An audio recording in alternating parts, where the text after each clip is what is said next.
CAG report ചൂണ്ടിക്കാട്ടിയത് പ്രകാരം അമിത നികുതി അടയ്ക്കേണ്ടവരിൽ നിന്നും നികുതി പിരിക്കാതെ ജനങ്ങളെ പിഴിയുകയാണ് UDF സർക്കാരെന്നും ജനങ്ങളുടെ മേലുള്ള കുതിരകയറ്റം അവസാനിപ്പിച്ചില്ലെങ്കിൽ സർക്കാരിന് തിരിച്ചടികൾ നേരിടേണ്ടി വരുമെന്നും തോമസ് ഐസക് MLA പറഞ്ഞു.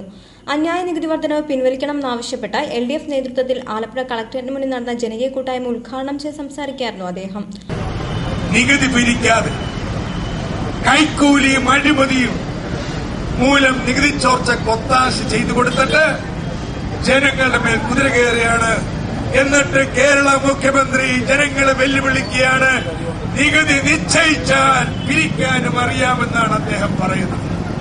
നമ്മൾ പറയാണ്, മുഖ്യമന്ത്രി നിങ്ങൾ നിശ്ചയിച്ച നികുതി അതങ്ങ് പിരിച്ചാട്ടെ, എന്നിട്ടാവാം ജനങ്ങളുടെ മേലുള്ള കുതിര കയറ്റം എന്നാണ് LDF ഈ സമരത്തിലൂടെ ഇന്ന് കേരളത്തിലെ 14 കേന്ദ്രങ്ങളിൽ നിന്ന് ഉറക്കെ പ്രഖ്യാപിക്കുന്നു.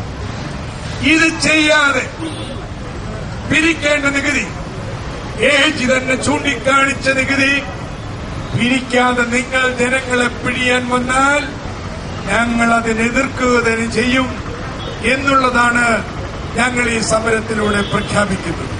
അമിത നികുതി പിരിക്കേണ്ടവരിൽ നിന്ന് കൈക്കൂലികൾ വാങ്ങി നികുതിയിൽ നിന്ന് ഒഴിവാക്കുകയും അന്യായ നികുതി ജനങ്ങളുടെ മേൽ അടിച്ചേൽപ്പിക്കാൻ ശ്രമിക്കുകയുമാണ് ധനമന്ത്രി ചെയ്യുന്നതെന്നും കേരളത്തിൽ എവിടെയാണ് സാമ്പത്തിക പ്രതിസന്ധിയെന്ന് ധനമന്ത്രി KM മാണി ചൂണ്ടിക്കാട്ടണമെന്നും തോമസ് ഐസക് പറഞ്ഞു.